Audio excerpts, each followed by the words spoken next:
everyone. In our last video, we discussed about thermal process calculations.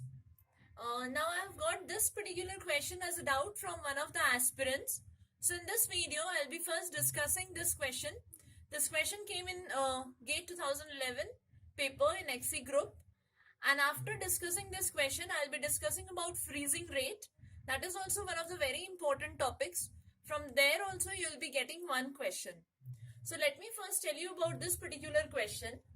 Look at the question carefully. The question says the F value at 121.1 degrees Celsius equivalent to 99.9999% destruction of a strain of Clostridium botulinum is 1.8 minutes.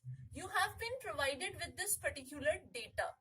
Now, after providing this data, in the question paper, two questions are given. This particular pattern is known as linked type question.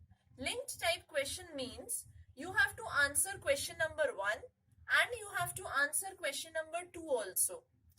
If you are answering question number 1 correctly, then only question number 2 will be evaluated.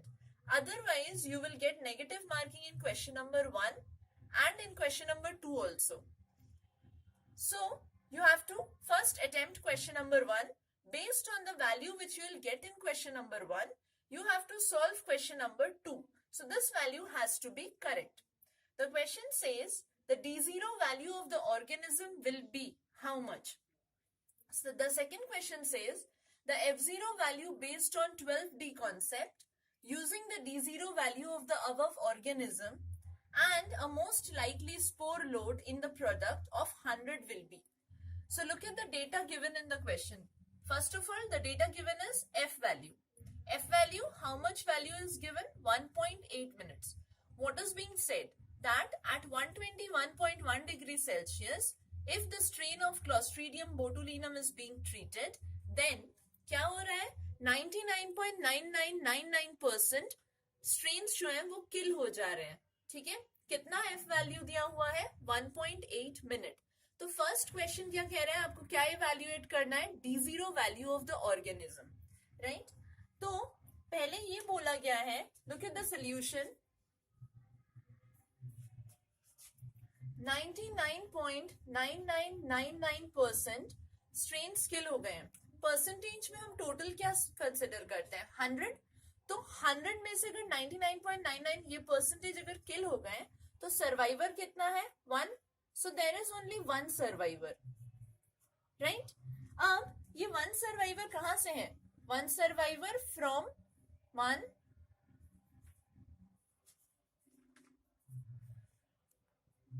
10 lakhs. Now from where did this value came?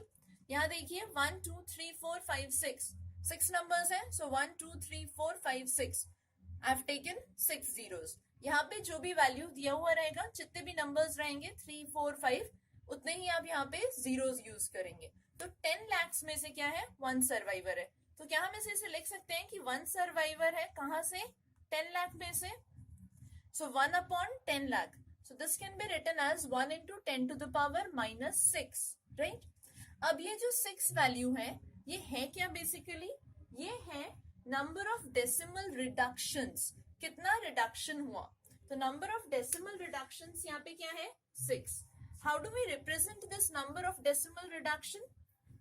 We represent it with the term S. S is equal to F0 upon D0.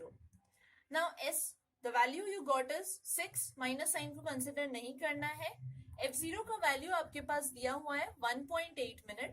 What you have to calculate is D0.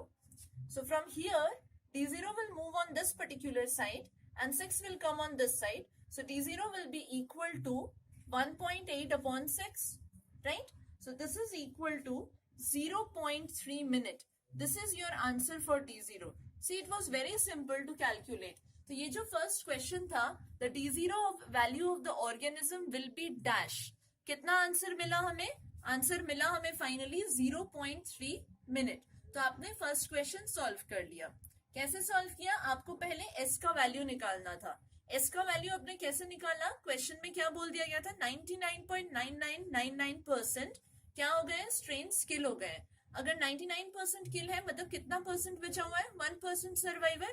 तो 99.9999 number of nines यहाँ पे कितने हैं? 1 2 3 4 5 6, that's why I have considered 10 lakhs. So 1 upon 10 lakh, that gives me 10 to the power minus 6. From there I've got this value 6. Formula क्या था? S is equal to F0 by D0. इस पे आप put करोगे तो आपको value मिल जाएगा 0.3 minute. अब इसके बेसिस पे आपको सेकंड क्वेश्चन को सॉल्व करना है। Now what does the second question से? Look at the second question. The second question says the F0 value based on 12D concept. 12D concept कहने का मतलब क्या है? 12D concept कहने का मतलब है 10 to the power minus 12. कभी भी अगर क्वेश्चन में लिखा हुआ रहे 12D, 6D, 5D, whatever, उसको हम क्या कंसिडर करते हैं? 10 to the power minus that particular number. यहाँ पे 12 था तो इसलिए 10 to the power minus 12. Concept using the D0 value of the above organism. That means above organism मतलब यहाँ जो above question था उसमें जो D0 वैल्यू मिला उसको यूज करना है। And the most likely spore load in the product of 100 will be, मतलब जो प्रोडक्ट है उसमें स्पोर लोड कितना है? 100. So here we know about the D0 value which we got from the previous question, right? We have to calculate F0 value. So we know the formula that S is equal to F0 upon D0. But what is S? S क्या directly question में दिया गया है? नहीं दिया हुआ है। S का वैल्यू आपको निकालना पड़ेगा। आप कैसे सॉल्व करोगे? S is equal to log लेना है। log of what? The number of spores present, that is 100, minus log of 10 to the power minus 12, जो लिखा हुआ है 12D concept. So if you solve this, S का value आपको मिलेगा यहाँ से 14. log 100 minus log of 10 to the power minus 12. Always remember you have to use scientific calculator to solve this. Now you got the value of S, put it here. S is 14. You don't know the value of F0. D0 का value जो आपने solve किया था कितना आया था? 0.3 minute. ये put किया तो यहाँ पर से F0 कितना आएगा? 14 into 0.3, that is equal to 4.2 minutes. So see, this question was very easy, and for solving this question you'll get 2 marks. 1 mark for this one and 1 mark for this one. Just you have to put the formula and solve the question. I hope you have understood this particular question. Now we will start with the next topic. In the next topic, we'll be discussing about freezing rate. Now, being a food technology student, आप obviously जानते हो importance of freezing. Freezing क्यों important है? किस लिए use किया जाता है? अगर नॉर्मल हम हाउसहोल्ड की बात करें तो किसी भी फूड सैंपल को अगर हमें प्रिजर्व करना है, फूड सब्सटेंस को, तो हम क्या करते हैं? उसको रेफ्रिजरेटर में डाल देते हैं। रेफ्रिजरेटर का काम क्या होता है? To decrease the temperature of that particular substance so that it can be preserved for a longer period of time.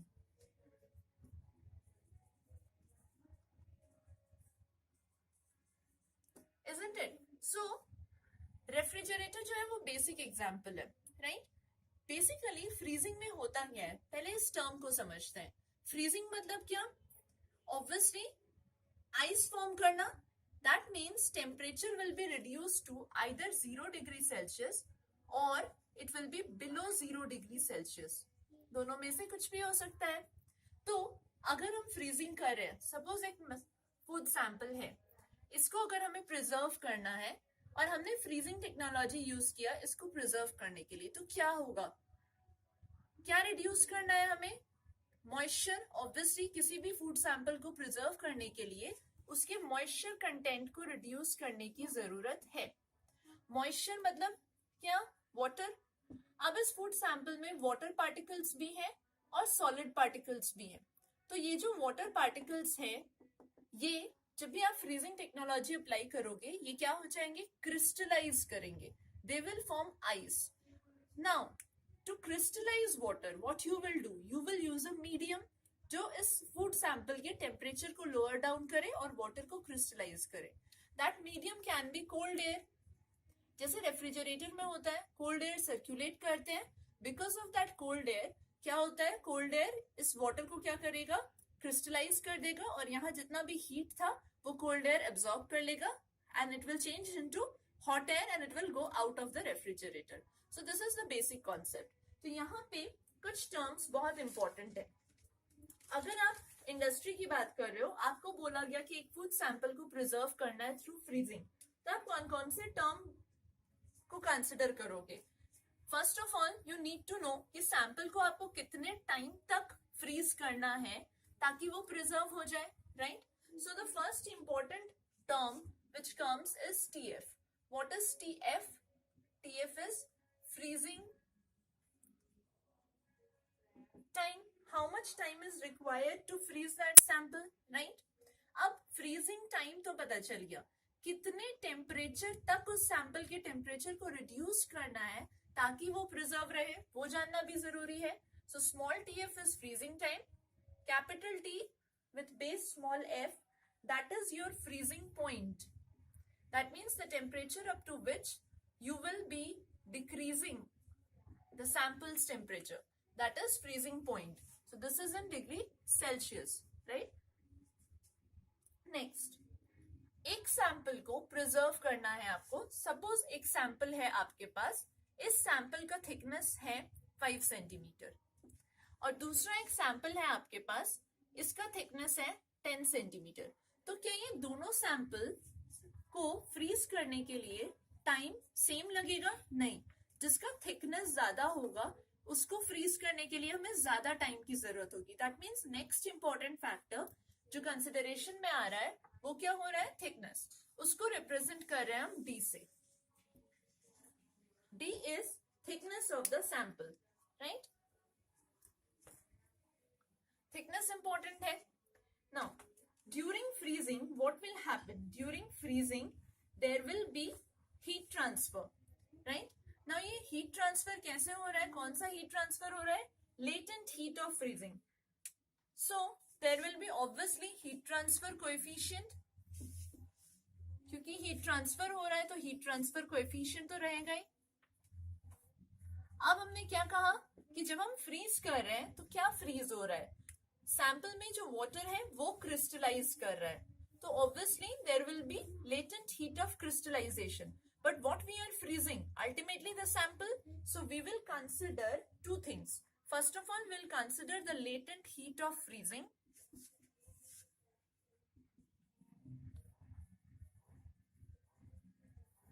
Of the food sample which is denoted by LF. And another thing which we will consider is latent heat of crystallization. Latent heat of crystallization किसका है? जो water आपने use किया उसका.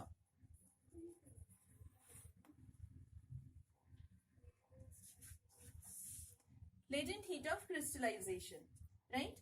अब बात ये आती है कि इस पूरे फ्रीजिंग प्रोसेस को करने के लिए आपको एक मीडियम की जरूरत है.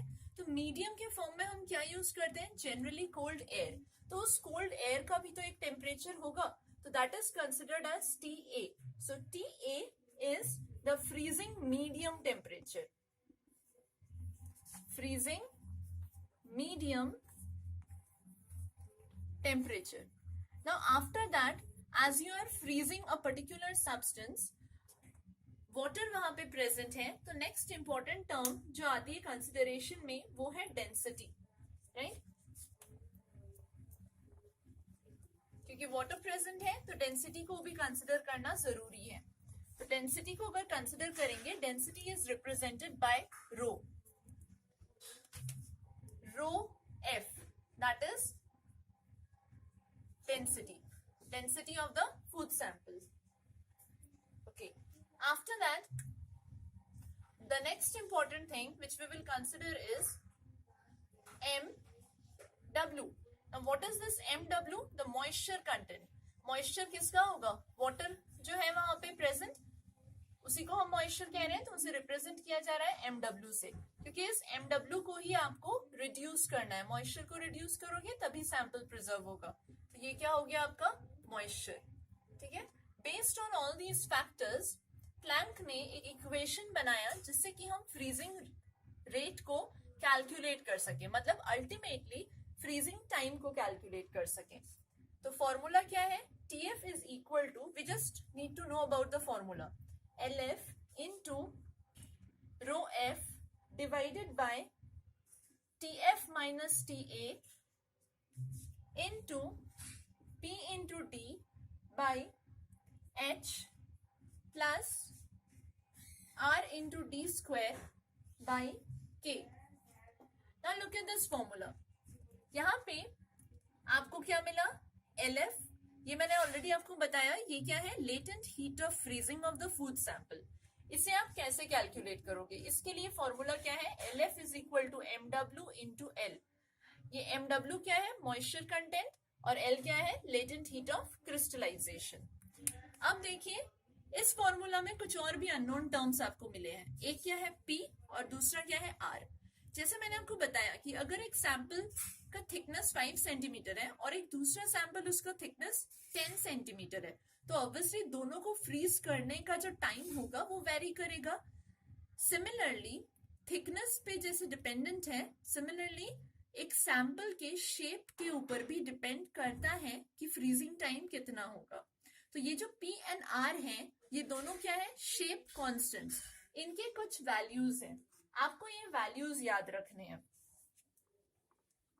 जब आप ये वैल्यूज याद रखोगे तभी आप ये क्वेश्चन, इसके ऊपर बेस्ड जो भी आपको क्वेश्चन मिलेगा वो आप सॉल्व कर पाओगे. शेप जनरली हम कंसिडर कर रहे हैं फूड सैंपल का स्फीयर, सिलेंडर, स्लैब. इन तीनों शेप में से किसी भी शेप में रह सकता है. अब P एंड R, इन दोनों को क्या बताया गया? Shape constant.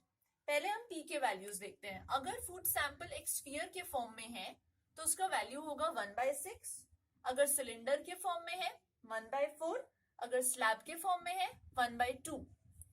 R का वैल्यू देखिए क्या है? स्फीयर के फॉर्म में अगर है 1/24, सिलेंडर के फॉर्म में अगर है 1/16 और स्लैब के फॉर्म में अगर है तो 1/8. अब आप ये सोच रहे होंगे कि इतने वैल्यूज आप याद कैसे रखेंगे, क्योंकि ये क्वेश्चन पेपर में नहीं दिया हुआ रहेगा. क्वेश्चन में ये वैल्यूज मेंशन नहीं रहेंगे. क्वेश्चन में क्या बता दिया जाएगा कि जो सैंपल है उसका शेप क्या है. आपको depending on the shape value use करना है. तो आप क्या करोगे? सिर्फ इतना याद रखो, SCS, sphere, cylinder, slab. SCS and remember the values of P, 1/6, 1/4, 1/2. अगर आप ये याद रखते हो तो ऑटोमेटिकली आपको R का वैल्यू पता चल जाएगा. कैसे? Multiply each and every term with 4. See, multiply 6 into 4, what is the value? 24. 4 into 4, 16. 2 into 4, 8. मिल गया आपको R का वैल्यू. तो आपको ये याद नहीं रखना है, सिर्फ ये याद रखना है, SCS, sphere, cylinder, slab. Value is 1/6, 1/4, 1/2 and multiply it with 4, you get the value of R. In this way you can memorize. ये तो बात आ गई P and R की. अब एक और टर्म मैंने आपको बताया था D. D के बारे में क्या बताया था? D क्या है? थिकनेस. थिकनेस, इसमें भी दो चीजें हैं. अगर सैंपल स्लैब के फॉर्म में है तो आप क्या यूज करोगे? अगर सैंपल स्फीयर के फॉर्म में है तो आप क्या यूज करोगे? अगर स्लैब के फॉर्म में है तो जो फुल थिकनेस दिया हुआ है उसी को यूज करना है टू सॉल्व द क्वेश्चन. और अगर स्फीयर के फॉर्म में है तो आप क्या करोगे? डायामीटर को यूज करोगे to solve the question. Right? D क्या है? Thickness of the sample. अगर सैंपल स्फीयर के फॉर्म में है तो थिकनेस क्या हो जाएगा? उसका डायामीटर जो भी दिया हुआ है वो. अगर स्लैब के फॉर्म में है तो जो फुल थिकनेस दिया हुआ है वो यूज करेंगे. I hope you have understood the concept of freezing rate. Now let us just solve a particular question based on this particular concept. Question में सिर्फ आपको फॉर्मूला पुट करना है. फॉर्मूला में जो भी टर्म्स दिए हुए हैं उसके वैल्यूज पुट करने हैं and you will get an answer. This question came in GATE exam also. The question says,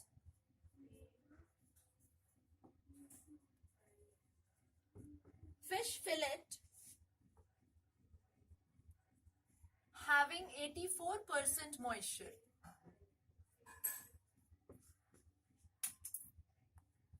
This moisture is given in wet basis. Is frozen from top using an air blast freezer maintained at minus 32 degrees Celsius.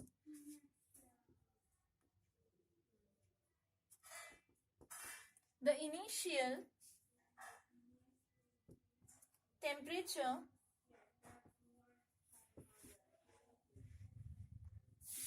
of the fillet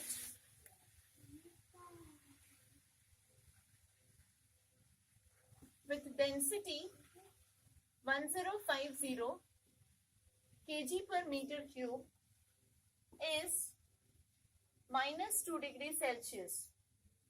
And within bracket, here it is written, this is the freezing point. That means up to this particular temperature, you have to reduce the temperature of the fillet. Convective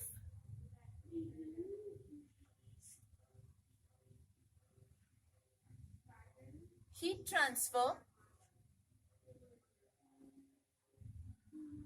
coefficient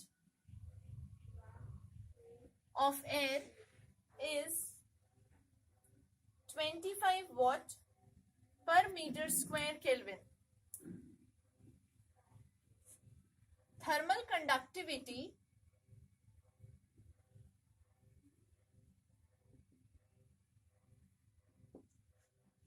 of the frozen fish is 10 watt per meter Kelvin, and latent heat of crystallization is 340 kilojoule per kg. The freezing time in minute for a 20 millimeter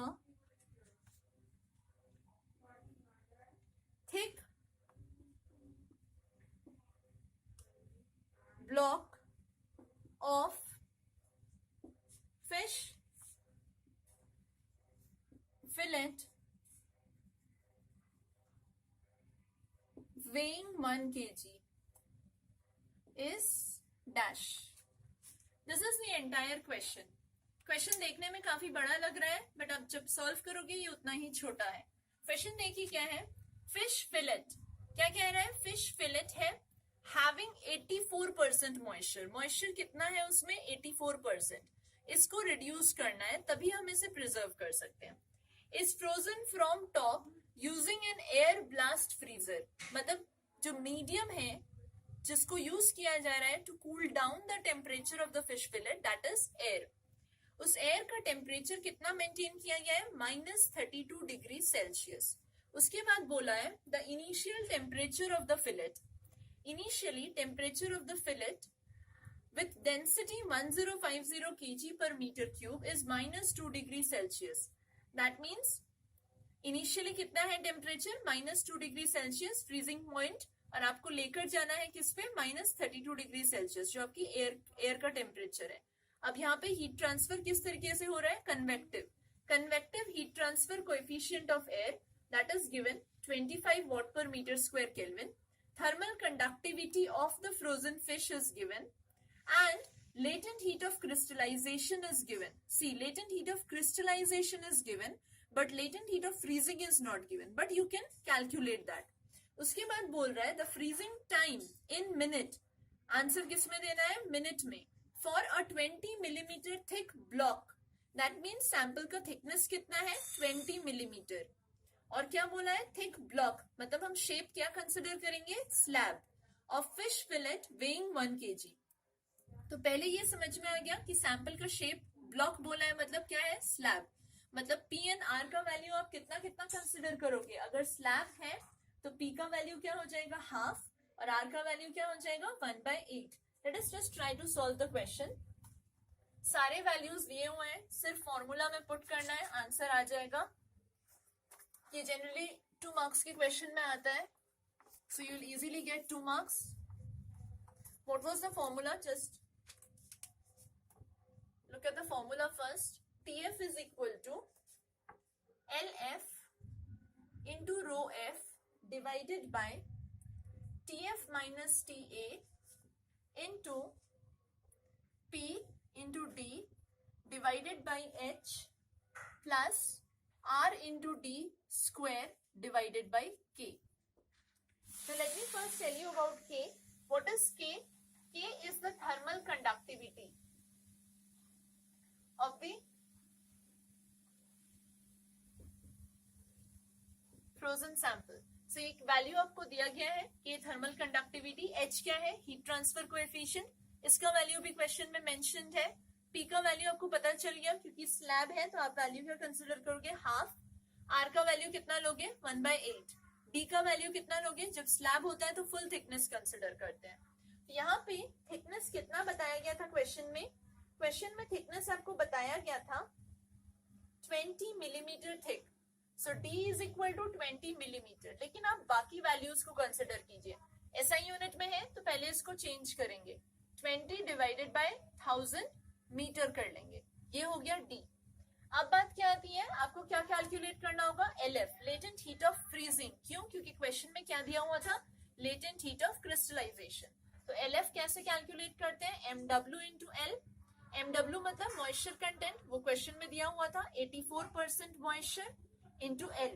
L कितना दिया हुआ है question में 340. Now look at the question. Question में जो L का value दिया हुआ है वो दिया हुआ है किलो जूल पर केजी, लेकिन बाकी वैल्यूज किस में दिए हुए हैं, वॉट में. मतलब इस किलो जूल वाले वैल्यू को आपको किस में कंसिडर कन्वर्ट करना होगा, जूल में कन्वर्ट करके सॉल्व करना होगा. तो 340 किलो जूल है, उसको जूल में कन्वर्ट करेंगे मतलब इनटू 1000. Now solve this. इसे जब आप सॉल्व करोगे आपको वैल्यू मिलेगा 285600 जूल पर KG. Be careful about units, इस क्वेश्चन में यूनिट ही सबसे इंपॉर्टेंट है.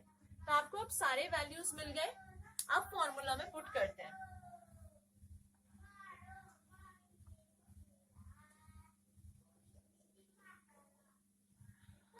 First of all, TF will be equal to LF.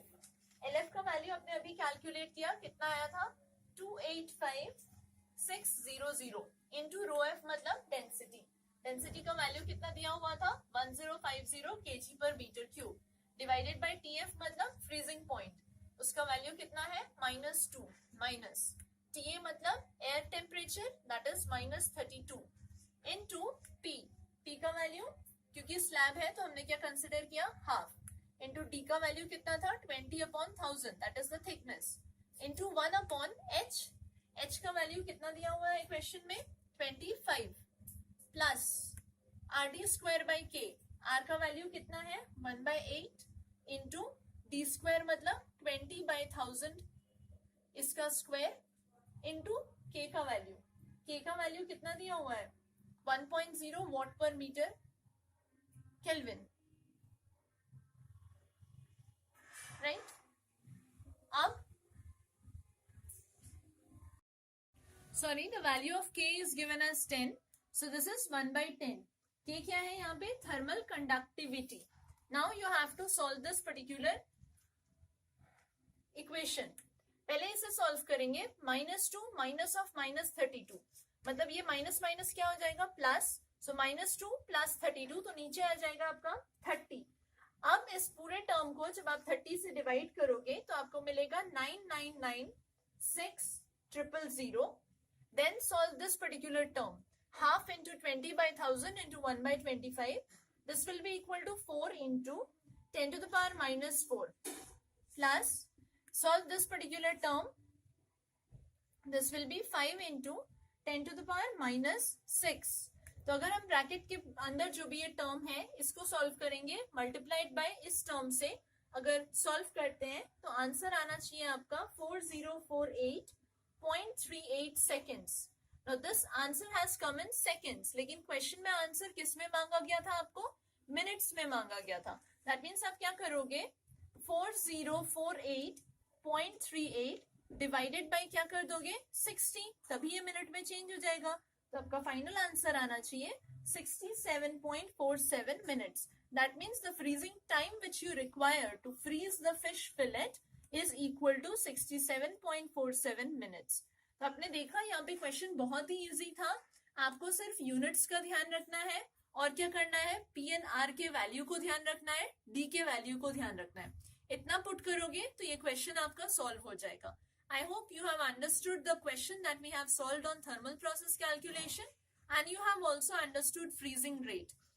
Now, there are other also important topics like enzyme kinetics and fluid flow, which I'll be discussing in the next video. Till then, practice questions based on these particular topics and other topics that I have discussed in previous videos.